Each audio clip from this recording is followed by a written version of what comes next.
안녕하세요. 학교변호사 김영미입니다.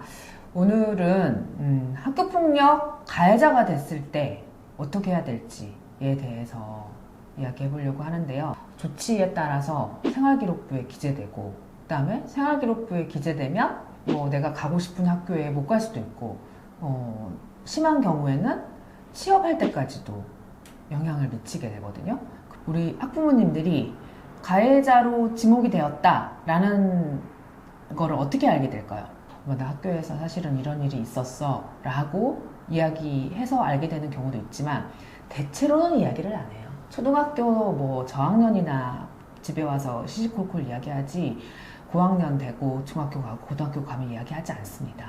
그럼 어떻게 부모님들이 알게 되냐면, 선생님한테 연락을 받습니다. 학교의 선생님들은 그때 있었던 아이들, 가해 학생 양쪽 다 의견을 들어보고, 다른 학생들이 그 장면을 목격한 게 있으면 그 아이까지 다 들어본 다음에 좀 사안 파악을 해야 되잖아요. 그런 다음에 가해 학생 부모님한테 연락을 하는 거겠죠. 부모님 입장에서는 억장이 무너지죠. 우리 아이가 다른 아이를 괴롭혀서 학교폭력을 신고당했다고? 이때 부모님께서 화가 잔뜩 나가지고 막 윽박 지르거나 소리 지르거나 막 곧 죽일 것처럼 하면은 아이가 말을 하겠어요, 안 하겠어요? 안 하죠, 당연히. 아니면 상황을 축소해서 이야기하겠죠. 그러면 그걸 그대로 고지고대로 들으면 안 돼요. 일단 아이가 이야기할 수 있는 그런 분위기를 만들어줘야 됩니다.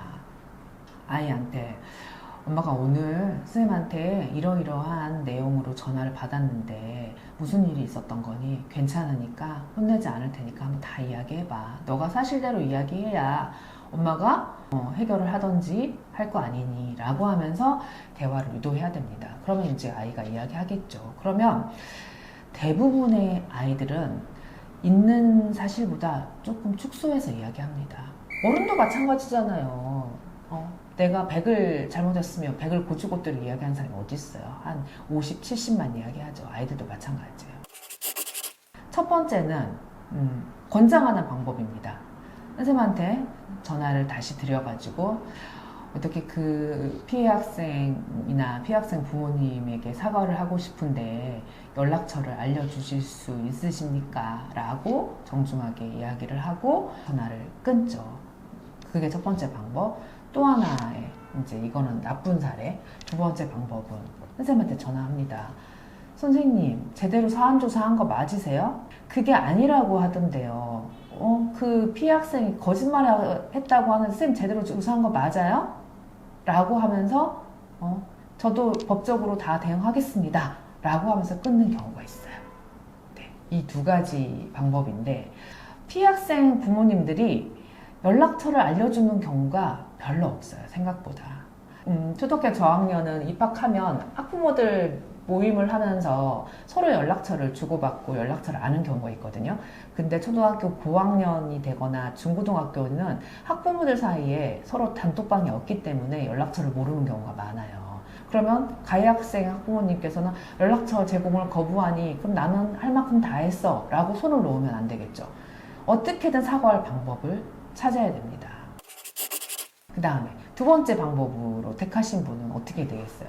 법대로 한번 해봅시다 라고 전화를 끊었어요. 그러면 결국은 피해 학생도 그걸 전달받겠죠, 선생님한테. 그럼 피해 학생 입장에서는 지금 사과를 해도 내가 지금 용서해줄까 말까인데 그렇게 반응했다는 것에 대해서 큰 충격을 받고 법적으로 할 수 있는 걸 모든 걸 조치합니다. 예를 들어 A 학생이 B 학생한테 맞았다라는 내용으로 학교폭력으로 신고했어요. 그러면 이건 학교폭력도 해당하지만 우리가 형법상 범죄에도 해당합니다.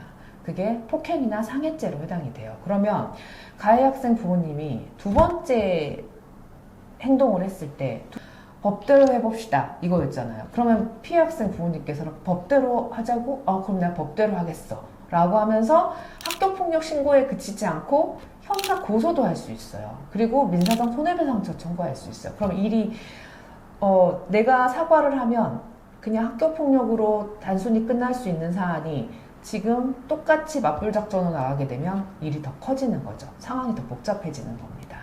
그래서 우리 아이를 위해서 최선이 무엇인지 그걸 부모님께서 고려하셔서 대응하셔야 됩니다. 우리 아이가 학교폭력 가해 학생으로 신고됐다고 하면 학교에서 제일 먼저 취하는 조치가 뭘까요? 일단 피해 학생과 가해 학생을 분리시킵니다. 다른 반이면 따로 분리시킬 필요는 없고 주의만 줍니다. 너 오다 가다 피해 학생 보면 말 걸거나 괴롭히는 행동을 해서는 안 돼 라고 주의를 주지만 보통 같은 반에서 학교폭력이 일어나는 경우가 많거든요. 근데 늘 같은 반에 있는데 어떻게 분리시켜요?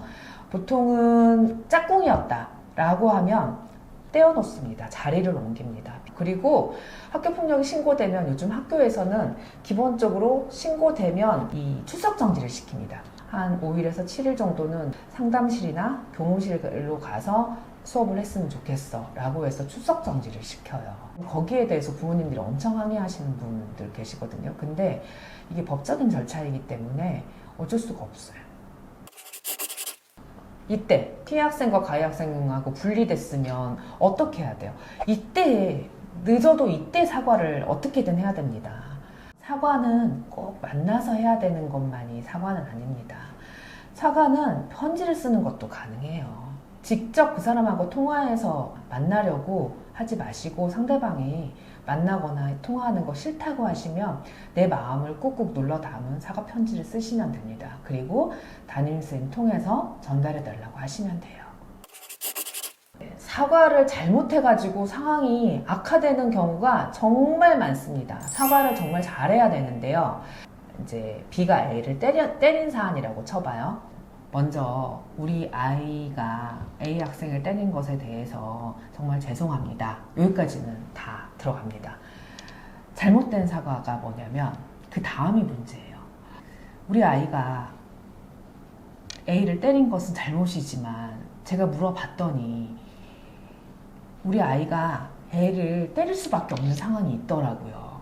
절대 안 됩니다. 억울하지만 나도 할 말이 있지만 그래도 사과는 사과 의사만 담겨야지 거기에 변명이 들어가면 이 사과 편지를 받은 A 학생이나 A 학생 부모 입장에서는 어떤 것만 눈에 들어오겠어요? 미안합니다라는 글이 들어오겠어요? 아니면 그 뒤에 변명이 들어오겠어요? 변명만 부각돼서 보인단 말이에요. 그런 거는 사과를 안 하는 이만 못합니다. 이런 사과는 하면 안 돼요.